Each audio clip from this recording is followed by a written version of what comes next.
साथ मैं हूं मुनज़्ज़ा शाह।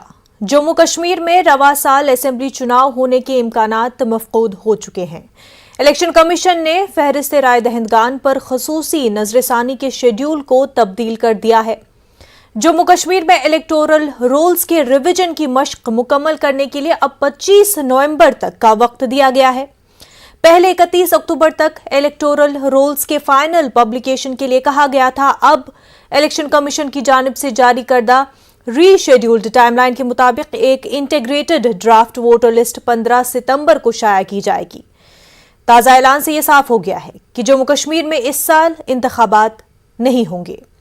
नाज़रीन, आपको बता दें कि जून 19, 2018 में बीजेपी और पीडीपी का अलायंस खत्म हो गया था। बीजेपी ने पीडीपी के साथ अपना अलायंस खत्म कर दिया था, जिस वजह से महबूबा मुफ्ती को सीएम के पोस्ट से रिजाइन करना पड़ा था। और उसके बाद 5 महीने बाद जो है नवंबर को 2018 में उस वक्त के गवर्नर सत्यपाल मलिक ने लेजिस्लेटिव असेंबली को डिसॉल्व कर दिया था। और ये तब हुआ था जब महबूबा मुफ्ती की पार्टी पीडीपी ने ये क्लेम किया था कि वो गवर्नमेंट बनाएंगी कांग्रेस और एनसी के साथ। उसके बाद जो है लेजिस्लेटिव असेंबली को डिसॉल्व कर दिया गया था। उसके बाद दिसंबर 2018 में प्रेसिडेंट रूल कायम हो गया जम्मू कश्मीर में। हालांकि आपको बता दें कि जिस तरह से ये टाइमलाइन हुई, उसके बाद इलेक्शन कमीशन जो है उसको 6 महीने के अंदर अंदर क्योंकि इलेक्शन करवाने थे अगर रूल्स के मुताबिक देखा जाए तो, लेकिन वो नहीं हुए। वहीं हमने देखा कि उसके बाद फिर 2019 5 अगस्त को आर्टिकल 370 को रिवोक कर दिया गया। और उसके बाद से यानी कि 2018 जून से ही जम्मू कश्मीर में इलेक्टेड गवर्नमेंट नहीं है। उसके बाद ये लगातार कयास आराइयां की जा रही थी, दावे किए जा रहे थे, बयान आ रहे थे कि जल्द अज जल्द जो है जम्मू कश्मीर में इलेक्शंस होंगे, जहां पर एक तरफ जो मेन स्ट्रीम पॉलिटिकल पार्टियां हैं जम्मू कश्मीर में वो ये चाहती थी कि पहले स्टेटहुड को बहाल किया जाए, उसके बाद ही जो है इलेक्शन हो। लेकिन वहीं पर ये कहा जा रहा था कि पहले डीलिमिटेशन प्रोसेस मुकम्मल हो जाएगा, उसके बाद इलेक्शन कराया जाएगा और उसके बाद ही जो है स्टेटहुड रिस्टोर किया जाएगा। डीलिमिटेशन प्रोसेस हो भी गया, जहां जम्मू को 6 एडिशनल सीटें और कश्मीर को 1 एडिशनल सीट मिली। लेकिन उसके बाद भी जो है इलेक्शन कमीशन के हवाले से जो इलेक्टोरल रोल्स के लेकर के लिस्ट सामने आनी थी उसमें ताख़ीर होती जा रही है। और अब जो नया ऐलान हुआ है उससे ये अब साफ हो जाता है कि इस साल तो जम्मू कश्मीर में अब इलेक्शन होने वाले नहीं है। वजह इसकी यह है कि दिसंबर में जम्मू कश्मीर में इलेक्शन नहीं हो सकते, क्योंकि मौसम इस तरह का रहता है।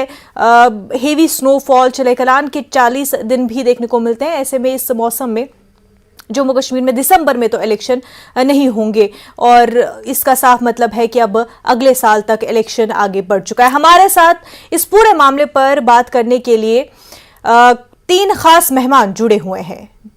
एनसी स्पोक्स पर्सन हमारे साथ इमरान नबी डार साहब जुड़े हुए हैं, साथ ही साथ अपनी पार्टी के सीनियर लीडर मुंतज़िर मोहिउद्दीन साहब भी हमारे साथ जुड़ गए हैं और बीजेपी के spokesperson doctor Tahir Chaudhary साहब भी हमारे साथ जुड़ चुके हैं। तीनों का खैर मकदम है न्यूज़ 18 उर्दू में। और सबसे पहले इमरान साहब, आप ही बता दें, ये जो अब नया ऐलान हुआ है इलेक्टोरल रोल्स के हवाले से, फाइनल ड्राफ्ट के हवाले से, इससे तो अब ये साफ हो जाता है कि इस साल तो इलेक्शन नहीं हो रहे हैं। क्या लगता है आपको, ये जो लगातार एनसी की तरफ से बयान आ रहे थे कि कोई ना कोई एक्सक्यूज हो सकता है, आ सकता है, लेकिन इस साल इलेक्शन नहीं होंगे, इस तरह के बयान एनसी से आते ही रहे हैं, तो क्या आप उसी को सच होता हुआ देख रहे हैं?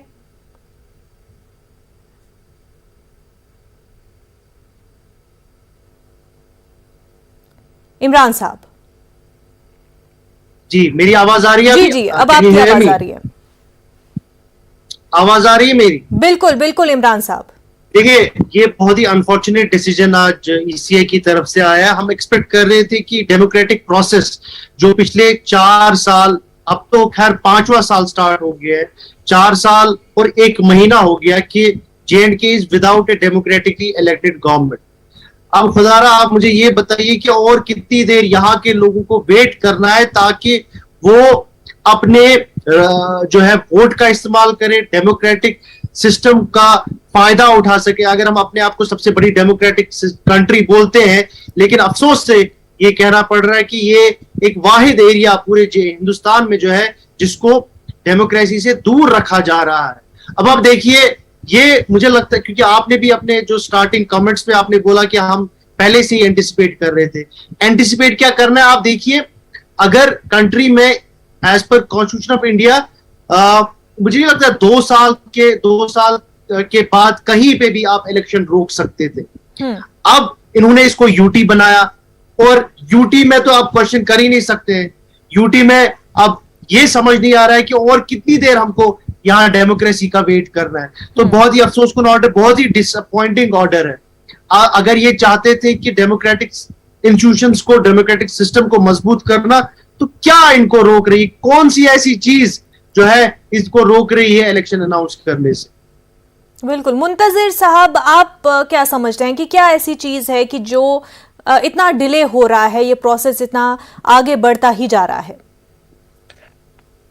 जो हम फील कर रहे हैं, जम्मू एंड कश्मीर अपनी पार्टी जो फील कर रही है जी, वो यही है कि मरकजी सरकार के कौल फैल में तजाद है। जो वो बोलते हैं वो करते नहीं हैं, जो करते हैं वो अवाम के हित में, खासकर जम्मू कश्मीर के अवाम के हित में नहीं हो रहा है। जैसा इन्होंने बता दिया इमरान नबी डार साहब ने कि पिछले 4 साल से जायद उर्से से यहाँ जमहूरी इदारों को पैरालाइज किया गया है। सभी जो लोग हैं बेबस हो चुके हैं, चाहते हैं कि यहाँ अवामी सरकार हो, अवामी नुमाइंदे सामने आए ताकि लोगों की एक रसाई हो उन तक, और अपने मसाइल, जो रोजमर्रा के मसाइल हैं, उनको हल कराया जा सके। और जो हमारी अब यूटी है, एरस्टवाइल स्टेट, साबिका स्टेट, वहाँ के लोगों को एक सहूलियत बहाम हो जाए। लेकिन बदकिस्मती ये है कि हमारे ऑनरेबल प्राइम मिनिस्टर साहब, हमारे ऑनरेबल होम मिनिस्टर साहब ने लाल किला में भी ऐलान कर लिया कई बार कि हम दिल की दूरियों और दिल्ली की दूरियों को दूर करेंगे। उसके लिए जो सबसे जरूरी इकदाम थे वो यही था कि यहाँ असेंबली के चुनाव कराए जाते। मगर बदकिस्मती ये हुई कि ये लेतुलेल कर रहे हैं, बहानेबाजी कर रहे हैं। कुछ सिविल सोसाइटी, कुछ ह्यूमन राइट्स इदारों को, कुछ इंटरनेशनल फ्रेटर्निटी को मिसगाइड करने के लिए ये बहानेबाजी कर रहे हैं। कभी खुद ही कहते हैं कि हालात बहुत ठीक हैं, कश्मीर में सब कुछ नॉर्मल है, और कभी कहते हैं कि नहीं, आप इलेक्शन के लिए मौका नहीं है, वो तो होम डिपार्टमेंट और इलेक्शन डिपार्टमेंट आपसे मशवरा करके बताएंगे कब होगा, कब हालात साजगार होंगे। तो ये हमारी बदकिस्मती है, देश के लिए अच्छा नहीं है, जम्मू कश्मीर के अवाम के लिए कतई तौर ये अच्छा नहीं है। जम्मू कश्मीर अपनी पार्टी बहुत मायूस है इस फैसले से और इस ऐलान से। अभी देखिए, कुछ दिन पहले ही जुलाई के महीने में अनाउंसमेंट आई कि 10 सितंबर तक यहां इलेक्टोरल प्रोसेस कंप्लीट की जाएगी, तमाम वोटर लिस्ट कंप्लीट हो जाएंगे। लेकिन अचानक इन्होंने ऐलान कर दिया, अब 25 नवंबर डेडलाइन रख दी। जैसे आप यहाँ के हालात से बखूबी वाकिफ हैं, जैसे आपने बताया भी पूरे हालात पे कि कब चले कलान होता है, कब सर्दियां होती है, कब बर्फ का मौसम होता है, और कब जो अप्रोच है कंडी और रिमोट एरियाज तक वो कब ब्लॉक हो जाते हैं। तो इसका मतलब है कि अगर ये करना भी चाहें तो अप्रैल के बाद तक के इलेक्शन फिर डिले होगा। और जहां तक मुझे लगता है इनको यहाँ जमहूरी इदारों को पनपने देने की कोई नीयत नहीं है। हम बड़े मायूस हैं इस चीज से, इस ऐलान से। ताहिर साहब, बहुत मायूस है सब लोग और जो मेन स्ट्रीम पार्टियां हैं जम्मू कश्मीर में इस ऐलान से, और ये कि बार बार डिले हो रहा है। ऐसे में जिस तरह से 2018 से अब 4 साल से ऊपर होने को आ रहे हैं, गवर्नमेंट नहीं है, इलेक्टेड गवर्नमेंट नहीं है जम्मू कश्मीर में, बाइफर्केशन भी हो गया, जम्मू कश्मीर और लद्दाख 2 यूटीज भी बन गई, लेकिन अभी तक जो है इलेक्टेड गवर्नमेंट इलेक्शन के हवाले से प्रोसेस अभी भी चल रही है, डिले होती जा रही है। ऐसा क्यों? और इस हवाले से सेंट्रल गवर्नमेंट के इंटेंशंस पर कई सवाल उठ रहे हैं। ताहिर साहब, जम्मू कश्मीर का यूनियन टेरिटरी में कन्वर्ट होना और उसके बाद बहुत सारे सेंटर के लॉज का यहाँ पे लागू होना, बहुत सारी चीजें चेंजेस हुई, बहुत कुछ हुआ, और मैं समझता हूँ कि इलेक्शन जम्मू कश्मीर की जरूरत है। भारतीय जनता पार्टी भी यही चीज चाहती है, लेकिन बहुत सारे इश्यूज हैं, बहुत सारी चीजें हैं। सेंटर की नीयत बहुत साफ है, प्रधानमंत्री साहब की नीयत बहुत साफ है, उनकी नीयत पे, उनकी सोच पे हमें उंगली नहीं उठानी चाहिए। जो मेरे दोनों स्पोक्स पर्सन बात कर रहे थे, हमारी नीयत पार्टी की साफ है, सरकार की नीयत साफ है। राइट टाइम आएगा, सरकार अपना काम कर रही है, बहुत सारी चीजें चेंज हो रही हैं, सभी लोग समझते हैं, ये भी जानते हैं, और मुझे लगता है कि जब वो सही वक्त आएगा, इलेक्शन बहुत जल्दी होगा, इलेक्शन होनी चाहिए, लोगों की चुनी हुई सरकार बननी चाहिए। इसके लिए भारतीय जनता पार्टी भी तैयार है, ये लोग भी तैयार है, और मुझे लगता है थोड़े से इंतजार की जरूरत है। सही वक्त कब आएगा सर, और क्या वो इश्यूज है जो अभी भी जो है नहीं इलेक्शंस होने दे रहे हैं, वो क्या इश्यूज है, और कितना इंतजार, क्या 4 साल का वक्त काफी नहीं होता? देखिए 4 साल का वक्त आप सही कह रही हैं, काफी नहीं, बहुत ज्यादा वक्त है, लेकिन जब एक स्टेट को यूनियन टेरिटरी में कन्वर्ट किया जाता है, लेह को अलग किया गया, जम्मू कश्मीर को अलग किया गया, बहुत सारे सेंटर के लॉज थे जो जम्मू कश्मीर में इम्प्लीमेंट होने थे वो हुए, अभी भी बहुत सारी चीजें चेंज की जा रही हैं सेंटर की तरफ से, क्योंकि छोटी चीजें नहीं होती हैं, जो गवर्नमेंट लेवल पे जो चीजें होती हैं उन चीजों में टाइम भी लगता है।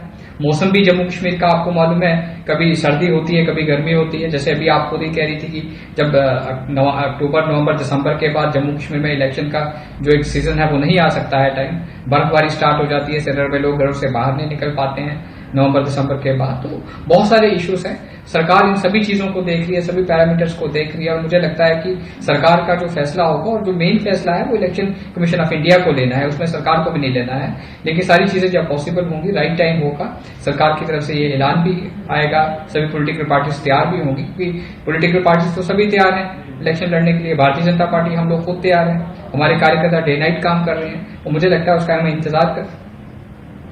इमरान साहब, आपने ताहिर साहब को सुना, अभी भी वक्त जो है सही नहीं है, सही वक्त का इंतजार करना है।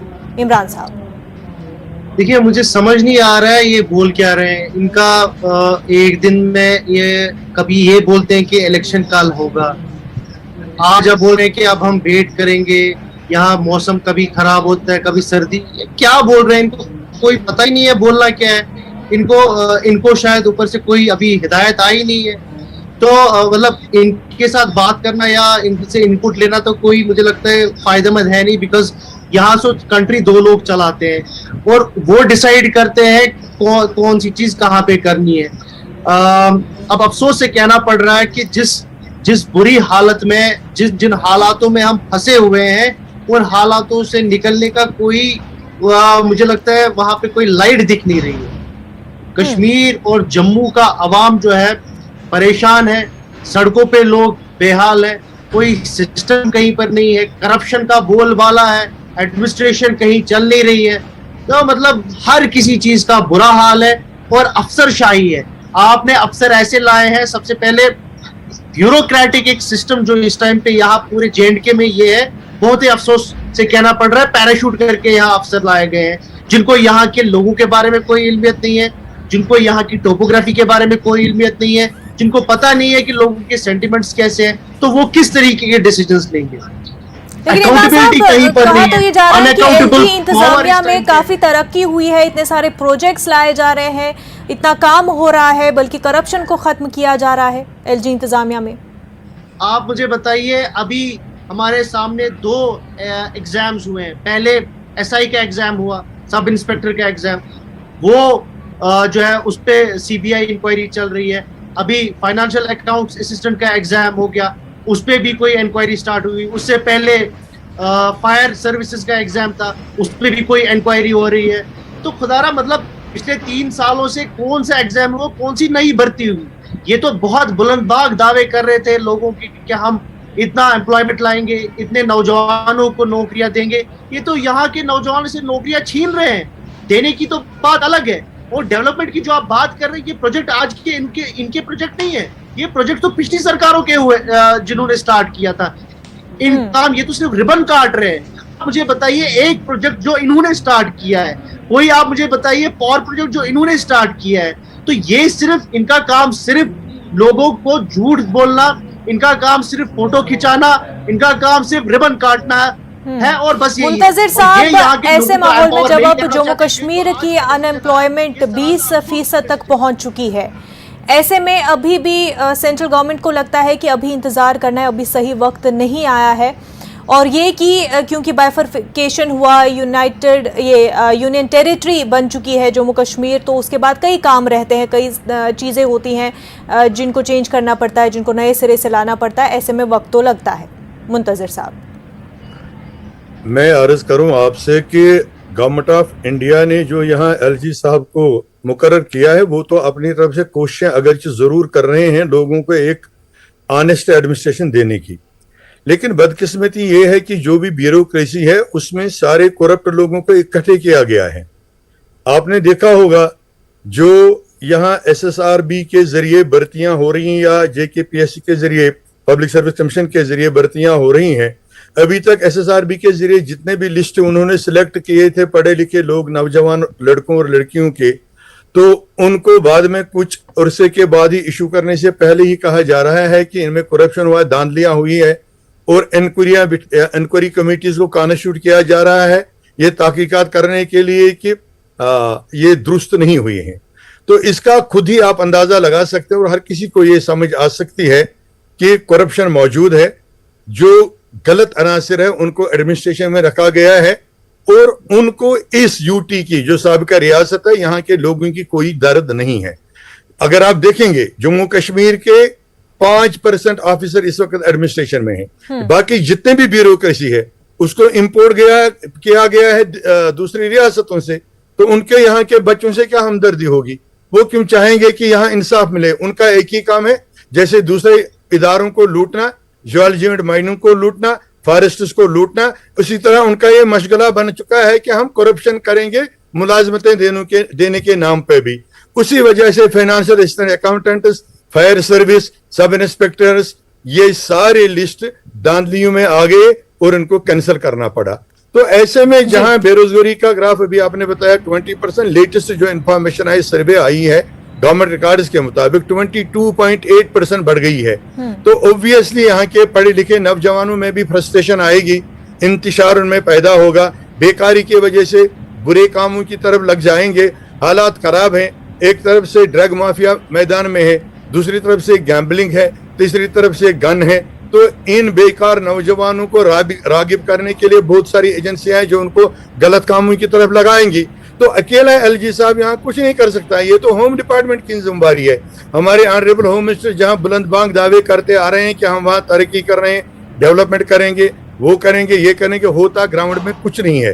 तो इस पे दोबारा देखने की जरूरत है कि एडमिनिस्ट्रेशन को करप्ट ऑफिसर से फ्री कर दिया जाए और वो जो लोग जो इन धांधलियों में मुलव्वस है, चाहे सब इंस्पेक्टर्स की लिस्ट है, फाइनेंशियल असिस्टेंट अकाउंटेंट्स की लिस्ट है, जम्मू कश्मीर फायर सर्विस की लिस्ट है, फॉरेस्ट डिपार्टमेंट की लिस्ट है, जिन्होंने धांधलियां की हैं, उन अफसरों को सजाएं तो दे दो ना, ताकि दूसरे लोग तो नहीं पकड़ सकें, दूसरे लोगों को सबक मिले, वो दोबारा ऐसा नहीं कर सके। बिल्कुल। ताहिर साहब, एक तरफ ये हालात है जम्मू कश्मीर में जहां पर करप्शन देखने को मिल रहा है, धांधलियां हो रही हैं, भर्ती में धांधलियां देखने को मिल रही है, ये हालात हो चुके हैं और बहुत ज़रूरत है इस वक्त लोगों को कि एक इलेक्टेड गवर्नमेंट हो और काम सही से चल पड़े। और दूसरी तरफ ये माना जा रहा है कि एक्सक्यूज़ के बाद एक्सक्यूज़ जो है सेंट्रल गवर्नमेंट बीजेपी दे रही है ताकि डिले होता जाए। उसकी ये वजह बोल रहे हैं कि पहले ये कहा जा रहा था कि डिलिमिटेशन के बाद जो है सीटें बढ़ेंगी जब जम्मू की, तो वो फ़ायदा होगा बीजेपी को, तो उसका इंतज़ार किया जा रहा था। लेकिन अभी भी लग रहा है कि बीजेपी के हक में जम्मू कश्मीर में उतना माहौल नहीं है, तो इस वजह से बीजेपी जो है तैयार नहीं है इलेक्शंस के लिए, तो आगे बढ़ाया जा रहा है। ताहिर साहब क्या कहेंगे इन एलिगेशंस पर? देखिए, चाहे आप नेशनल कॉन्फ्रेंस की बात करें, अपनी पार्टी की बात करें, PDP की बात करें, इनकी मजबूरी है इस तरह की चीजें कहने। जम्मू कश्मीर का आवाम पहली बार 70 साल के बाद खुश है, क्योंकि उन्हें कहीं ना कहीं इस चीज का एहसास हो गया कि हिंदुस्तान में ऐसी सरकार आई है कि जो गरीबों की तरफ देखती है, जमीन से जुड़े हुए लोगों की तरफ देखती है। और अगर श्रीनगर के अंदरूनी हालात देखे जाए, पत्थरबाजी बंद होगी, बंद की कॉल बंद होगी, जो इनके मंथली कैलेंडर निकलते थे हुर्रियत के वो बंद हो गए, सब कुछ बंद हो गया। बच्चों के स्कूल कॉलेजेस खुलने लगे, बच्चे स्कूल कॉलेजेस में जाने लगे, सब कुछ ठीक हो गया। ठीक सर, लेकिन खुश कैसे होंगे? अभी मुंतजिर साहब बता रहे थे कि रिवाइज नए सर्वे के मुताबिक 22% से ज्यादा ही अनएम्प्लॉयमेंट है जम्मू कश्मीर में। देखिए, मैं इनकी बातें सुन रहा था, मेरी बातें सुनिए अब। देखिए, सरकार की, प्रधानमंत्री साहब की, हमारे ऑनरेबल LG साहब की नीयत बिल्कुल साफ है। हम मानते हैं जम्मू कश्मीर में बहुत करप्शन थी, वो आज से नहीं थी, बहुत पुरानी करप्शन थी और उसकी जड़ें बहुत अंदर तक थी, वो चीज माननी पड़ेगी, क्योंकि सरकारें भी इन्हीं लोगों की थी, वो लोग तैयार किए हुए भी इन्हीं लोगों के थे जो इन चीजों में एक्सपर्ट थे। लेकिन अब की बार जो लिस्टें निकली, जब उनमें करप्शन सामने आई और LG साहब ने उसके ऊपर एक बार भी नहीं सोचा, उन लिस्ट को कैंसिल किया गया, उनके ऊपर इंक्वायरीज चल रही है, और प्रॉपर ढंग से चल रही हैं। जो लोग भी सामने आएंगे किसी को नहीं बख्शा जाएगा। ये चीज एलजी साहब ने भी कह दी, सेंट्रल हाई कमांड ने भी कह दी। ये चीज देखिए आप, किसी को नहीं बख्शा जाएगा। हर इंसान को उसके मेरिट के हिसाब से जॉब दिया जाएगा। जम्मू कश्मीर में कुछ नहीं होगा। Bharatiya Janata party central high command जो चाहती है जम्मू कश्मीर में हर पढ़े लिखे इंसान को जॉब चाहिए और उसको हम जॉब देंगे। हमारा कमिटमेंट है इनके साथ। कश्मीर तो के यूथ कब ने होगा बहुत सर? उत्साह है, क्योंकि बढ़ रही है, बहुत ये सारे अनएम्प्लॉयमेंट रेट बढ़ती जा रही है। देखिए मेरी बात सुनिए। कश्मीर में बहुत सारे इश्यूज हैं। कश्मीर के अवाम ने, कश्मीर की परिवारों ने, फैमिलीज ने बहुत कुछ देखा है, बहुत कुछ सहा है। बातें करने से नहीं होगा। हम अगर उन लोगों के बीच में जाएं तो उनके दुख को हम समझ सकते हैं। ये लोग नहीं समझ सकते। इन लोगों ने तो उनके हाथों में पत्थर देके सरकारें चलाई हैं। ये लोग क्या समझेंगे? लेकिन अब इन लोगों को एहसास हो चुका है कि अब वो चीजें सामने आने वाली नहीं है। अब जो कुछ जम्मू कश्मीर में होगा बेहतरी के लिए होगा, नए लोगों तो के लिए बेहतरी होगा। के लिए कब होगा सर? ताहिर साहब, यही तो बात हुई थी कि दिलों को दिलों से जोड़ना है, दिल्ली को दिल से जोड़ना है, लेकिन जब डेमोक्रेटिक प्रोसेस ही शुरू नहीं हो रहा है और भी उससे कश्मीर जो है, कश्मीर के लोग जो है वो एलिनेट हो रहे हैं। नहीं, ऐसा कुछ नहीं है। देखिए आपको गलत फहमी है। आप ग्राउंड पे आइए, मेरे साथ चलिए और कश्मीर के हालात देखिए। बिल्कुल, मैं ग्राउंड देख चुकी हूँ सर कश्मीर का। मैं आपको बता रहा हूँ। हमें नहीं, आपने नहीं देखी। आप देखिए। बिल्कुल सर, मैं कश्मीर से ही हूँ, मैं कश्मीरी ही हूँ। जो कह रहा था सच कह रहा था। हम नहीं, मेरी बात सुनिए। वहां का आवाम खुश है, वहां पर जो गरीब लोग हैं वो लोग खुश हैं।